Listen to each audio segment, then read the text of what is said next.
the Columbia Network takes pleasure in bringing you Suspense.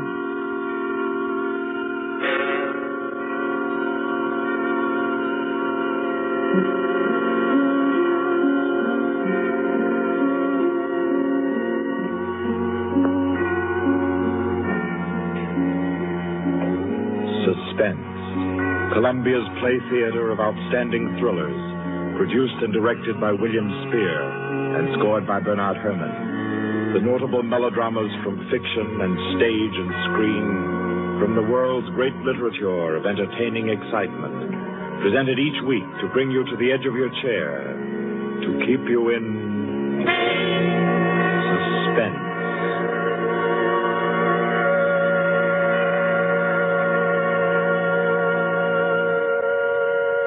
Tonight's story, by America's distinguished author-playwright Owen Johnson, gathers its suspense in a very gentle way.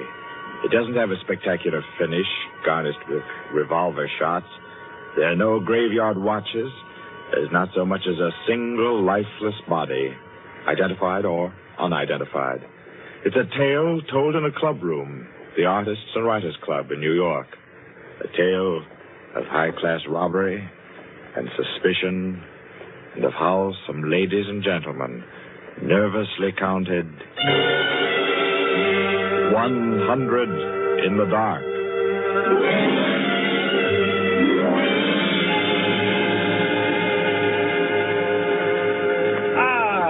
That was a fine meal. Me for the club anytime. Here, we can all sit here, Penny. Yes, if you'll just draw up that chair for Mr. Peters. Oh, yeah. Peters? Thank you. Do you all know Peters? This is Mr. Steingall. How do you do? I know you. Mr. Gaulier? Oh, I believe we've met. Oh, yes. How are you? Oh, you know each other. Yes, indeed. And the one who drew up the chair, Mr. Rankin. How do you do? Well, I guess we're all acquainted now. To get back to our tabor discussion, Quinny. Oh, yes. How about a drink? Who'll join me? Oh, yeah, pleasure.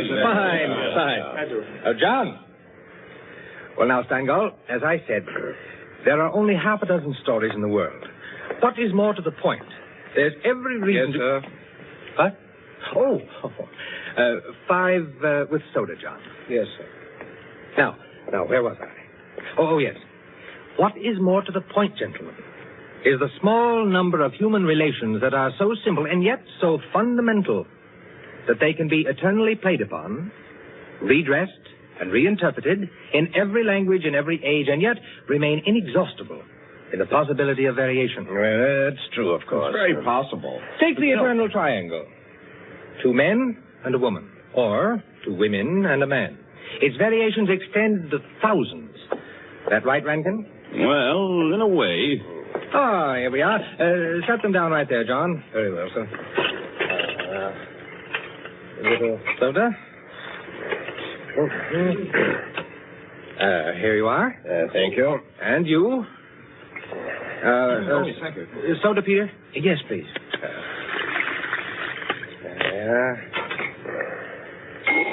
Another one. Here you are. Thanks. And here's yours. Thank you.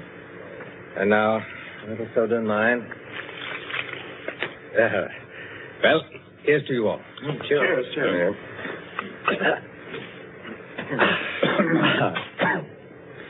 I'm afraid we can't see eye to eye, Quinny.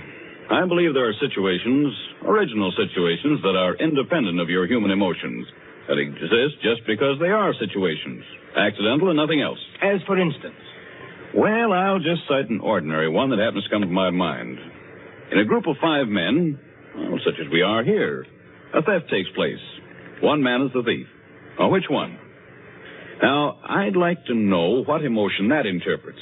And yet it certainly is an original theme at the bottom of the whole literature. It's not the same thing at all. Detective stories. I could answer that the situation you give can be traced back to the commonest of human emotions, curiosity. I think Quinny has you there, Rankin. What is the peculiar fascination that the detective problem exercises over the human mind? You will say curiosity. Yes and no. Admit at once that the whole art of a detective story consists in the statement of the problem. Anyone can do it. I can do it. Steingall can do it. Rankin, I believe even you can do it. The solution doesn't count.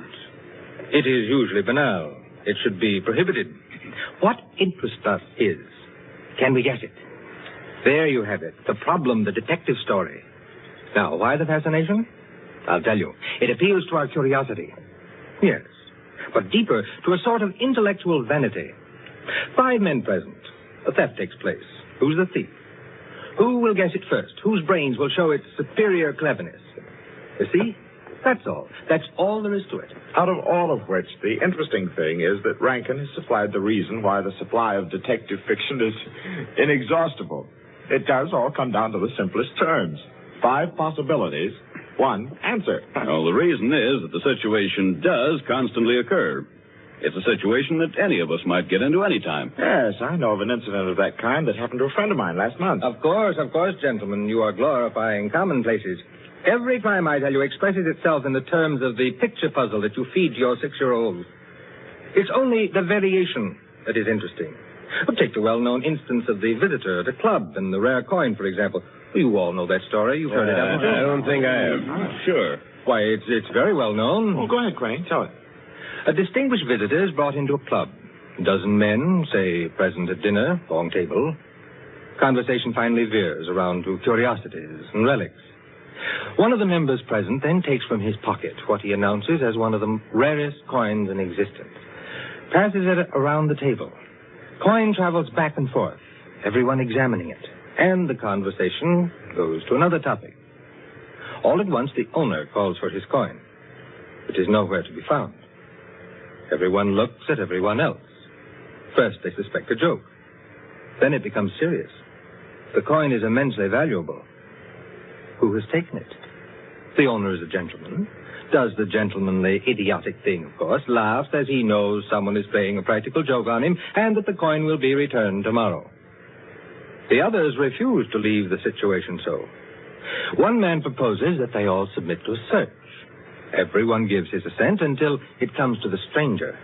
He refuses, curtly, roughly, without giving any reason. Uncomfortable silence. The man is a guest. No one knows him particularly well, but still he is a guest. One member tries to make him understand that no offense is offered, that the suggestion was simply to clear the atmosphere. The stranger becomes very firm, very proud, and says, I refuse to allow my person to be searched, and I refuse to give the reason for my action. Another silence.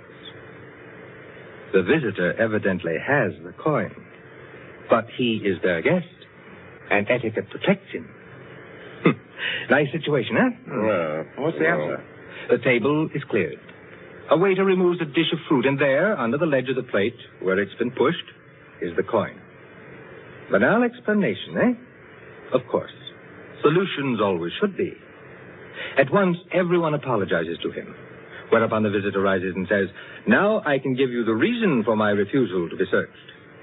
There are only 2 known specimens of that coin in existence, and the second happens to be here in my vest pocket. Yes, rather obvious. Of course, the story is well invented, but the turn to it is very nice. Very nice, indeed. Well, I don't know. Ending is very unsatisfactory. The visitor should have had on him not another coin, but something absolutely different, something destructive, say, of a woman's reputation. And a great tragedy should have been threatened by the casual misplacing of the coin. Well, I've heard the same story told in a dozen different ways. Oh, it's happened 100 times. It must continually happen. I know of one extraordinary instance. In fact, the most extraordinary instance of this sort I've ever heard. Peters, you rascal. I see you've been quietly letting us set the stage for you. Well, it's not a story that will please everyone. Why not? Because you will want to know what no one can ever know. It has no conclusion, then. Yes and no. As far as it concerns a woman, quite the most remarkable woman I've ever met, the story is complete. Do I know the woman? Possibly. Probably, I should say. Uh-huh. As a matter of fact, this should be particularly interesting to you because I believe that most of you are acquainted with the people involved. The names, of course, are disguised. I think... yes, I have. Just time before I catch my train to tell it to you.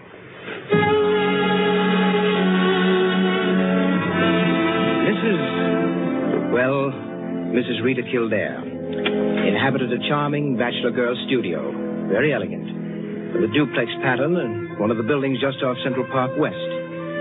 She knew very nearly everyone in that indescribable society in New York that's drawn from all levels and that imposes but one condition for membership, to be amusing. In this mingled society, her invitations were eagerly sought. Her dinners were spontaneous, and the discussions, though gay and usually daring, were invariably under the control of wit and good taste. On the Sunday night of this adventure, she had, according to her custom, sent away her Filipino butler and invited to an informal chafing dish supper 7 of her more unusual friends. At 7 o'clock, having finished dressing, she put in order her bedroom, which formed a sort of free passage between the studio and a small dining room to the kitchen beyond. Then, going into the studio, she struck a match and was about to light the candlesticks which illuminated the room when the bell rang. And a Mr. Flanders, a broker, compact, nervously alive, well-groomed, was waiting as she opened the door. Well, you're early. On the contrary, you are late. Well, in any case, hello, and come inside. Here, let me take your things. Thank you. Well, I'm the first, I suppose. Of course. And since you are, you can be a good boy and help me with the candles. Delighted. Who's to be here tonight? The Enos Jacksons? I thought they were separated. Not yet. Oh, interesting. Only you, dear lady, would dream of serving us a couple on the verge. It is interesting, isn't it? Assuredly. Where did you know Jackson? Through the Warings. Jackson's a rather doubtful person, isn't he? Well, let's call him a very sharp lawyer. They tell me, though, he's been gambling pretty much. In deep. How about yourself? Me? I'm a bachelor. If I lose my shirt, it makes no difference. Is that possible? Probable, even. Who else is coming? Oh, Maud Lily. You know her? Oh, I don't think so. You met her here some time ago. A journalist. Oh, yes, of course. I'd forgotten. Mr. Harris, a clubman, is coming, and the Stanley Cheevers. Stanley Cheevers? Are we going to gamble? Don't tell me you object. Certainly not. Only the Cheevers. They play quite a game. Yes, well united. They have an unusual streak of good luck. Oh, by the way, it's Jackson, isn't it, who is so attractive to Mrs. Cheever? Quite right. What a charming party. Where does Maud Lily come in? Don't joke. She's in a desperate way. And young Harris? Oh, he used to make the salad and cream the chicken. See the whole party. I, of course, am to add the element of respectability. Of what? Don't play baby with me, my dear Flanders. I apologize. That's better. No one, of course, knows who else is coming. No one, of course.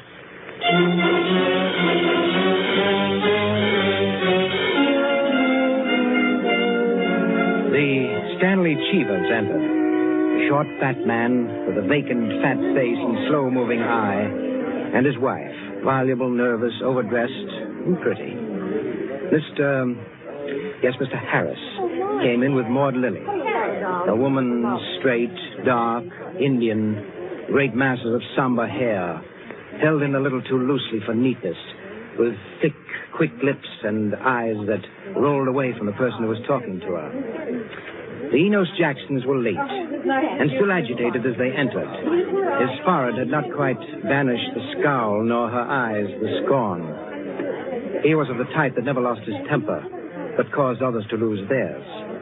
Mrs. Jackson seemed fastened to her husband by an invisible leash. You looked at her curiously and wondered what such a nature would do in a crisis, with a lurking sense of a woman who carried with her her own impending tragedy. As soon as the company had been completed and the incongruity of the selection had been perceived, a smile of malicious anticipation ran the rounds, which the hostess cut short by saying, Well, now that everyone's here, this is the order for the night. You can quarrel all you want. You can whisper all the gossip you can think of about one another. But everyone is to be amusing. Also, everyone is to help with dinner. And nothing formal, nothing serious. We may all be bankrupt, divorced, or dead tomorrow. But tonight we'll be gay. That's the invariable rule of the house. Gosh,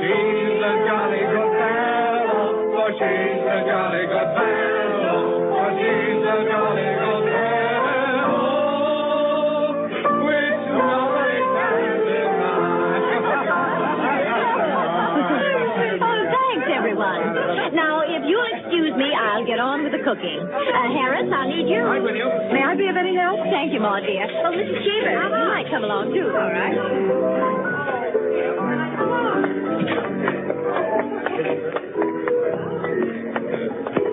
This is an adorable bedroom. Oh, thank you, dear. Now for my apron. Oh, there it is. Tie me up in the back, will you please, Maud? Of course. There you are. Fine, thanks. Now just let me get my rings off, and I'll be all ready to go to work. Oh, this is such a lovely apartment, Mrs. Kildare. Thanks. Soap and water always seem to do it. There. Your rings are so beautiful. They are nice, aren't they? But there's only one that's very valuable, the sapphire. Oh, it's beautiful. Let me see. Oh, it must be very valuable. It cost $10,000 6 years ago. It's been my talisman ever since. For the moment, however, I'm a cook. You're not going to leave the rings there. Why, of course. Now, I'm the cook. Maud Lily, you're the scullery maid. Harris is the chef, and we're all under his orders. Mrs. Cheever, did you ever peel onions? Oh, good heavens, no. Well, there are no onions to peel. All you have to do is help set the table.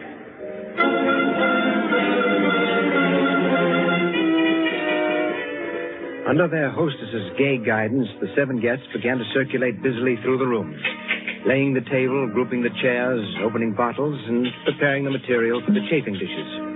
Mrs. Kildare, in the kitchen, ransacked the icebox, and with her own hand shredded the chicken and measured the cream. Flanders, carry this in carefully.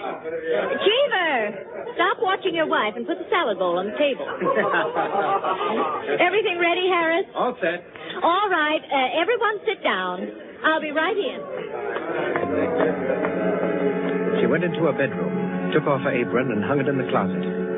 Then, going to her dressing table, she drew the hat pin around which were her rings from the pincushion and carelessly slipped them on her fingers. But all at once, she frowned and looked quickly at her hand. Only 2 rings were there. The 3rd ring, the sapphire, was missing. Stupid. She said to herself, and returned to her dressing table. Immediately, she stopped. She remembered quite clearly putting the hat pin through the 3 rings.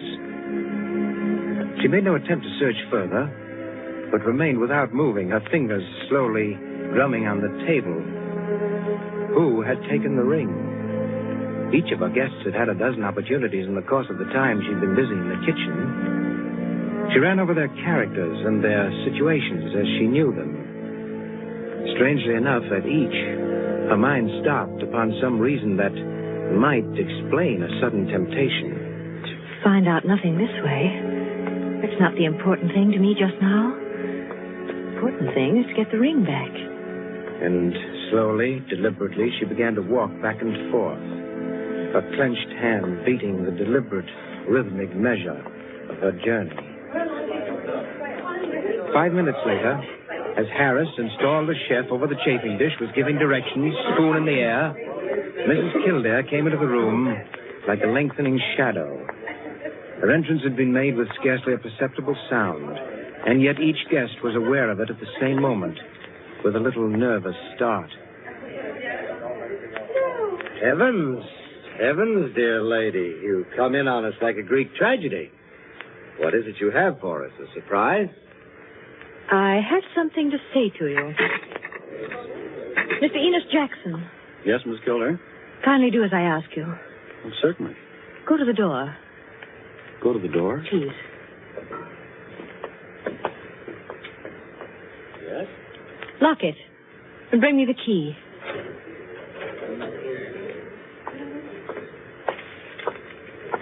Here you are. You've locked it? As you wish me to. Thank you. Now, the bedroom door. Would you do the same? Sure.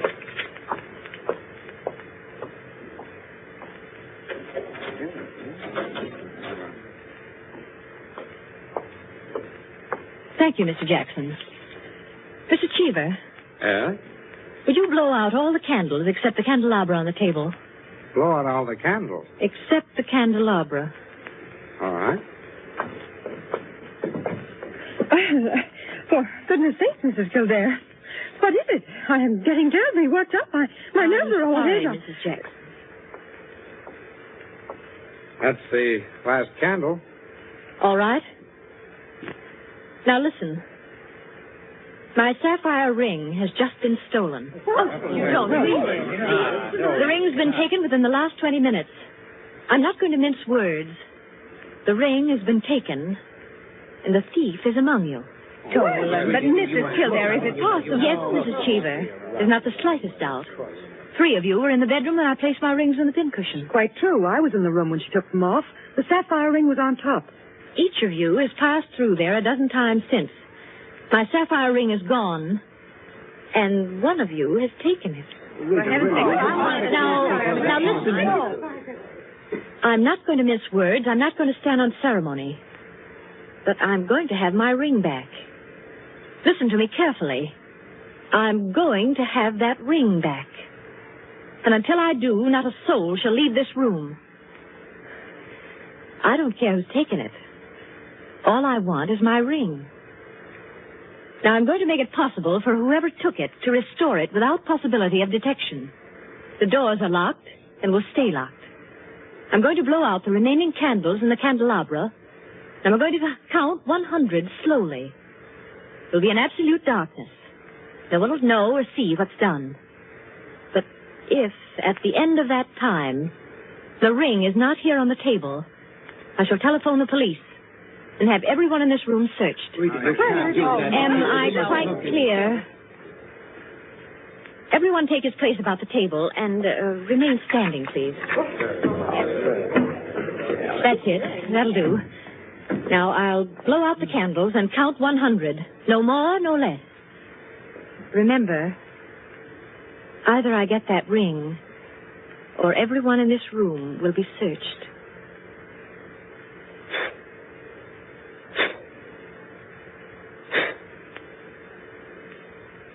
One, 2, 3, 4, 5, 6, 7, 8, 9, 10, 11, 12, 13, 14, 15, 16, 17, 18, 19, 20, 21, 22, 23, 24, 25, 26, 27, 28, 29, 30, 31, 32, 33, 34, 35, 36, 37,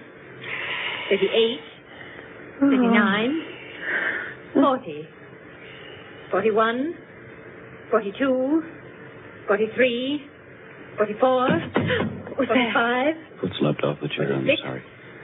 47, 48, 49, 50, 51, 52, 53, 54, 55, 56, 57, 58, 59, 60, 61, 62, 63, 64, 65, 66, 67, 68, 69, 70, 71, 72, 73, The ring. 74, There it is. On the table. 75, 76, 77, 78, 79, 80, 81, 82, 83, 84, 85, 86, 87, 88, Oh, really? 89, 90, 91, 92, 93, 94, 95, 96, 97, 98, 99, 100. Well, it is very Mr. Cheever, you may hand it to me. Well, now that that's over, We can have a very gay little supper. The lights, someone.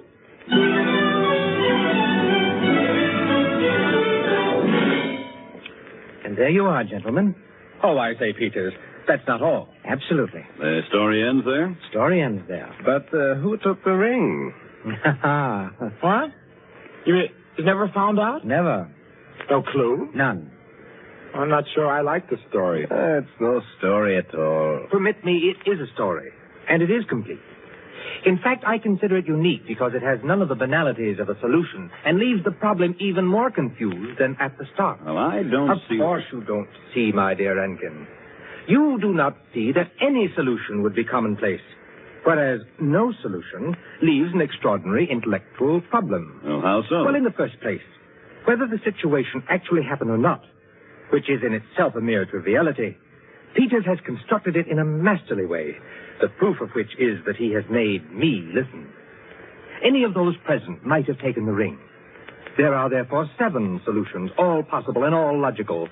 But beyond this is left a great intellectual problem. Well, how so? Was it a woman who lacked the necessary courage to continue? Or was it a man who repented his first impulse?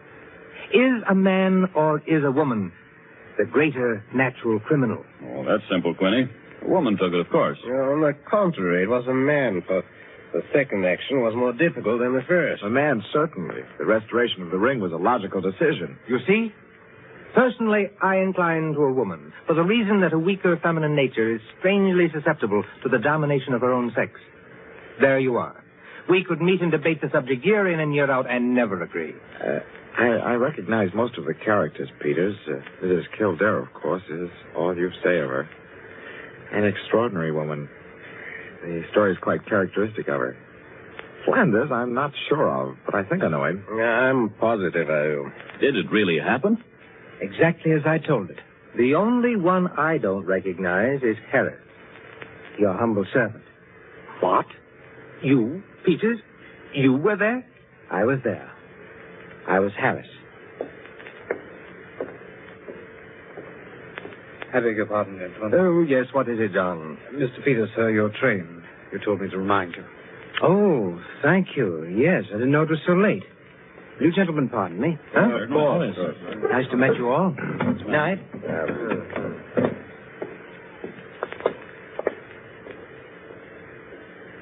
Curious chap. Extraordinary. Well, now, I wonder. I wonder if we're wondering the same thing, gentlemen.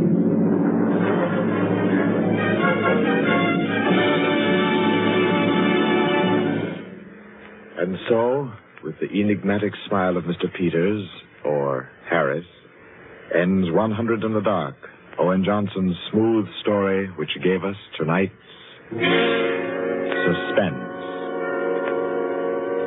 Suspense is produced by William Spear. Tonight's radio drama was written by Jack Anson Fink, directed by John Dietz, and scored by Bernard Herrmann. Eric Dressler was Mr. Peters. Alice Frost played Mrs. Kildare, and Ted Osborne, Quinny. Others in the cast were Helen Lewis, Joan Shea, Henriette Kay, Frank Reddick, Paul Luther, Stephen Schnabel, Ian Martin, and Barry Kroger. With this evening's performance, Columbia brings to a conclusion the present series of Suspense. If you've liked these broadcasts, CBS would be pleased to hear from you. Suspense has been a series presented for your relaxation and enjoyment by the Columbia Broadcasting System.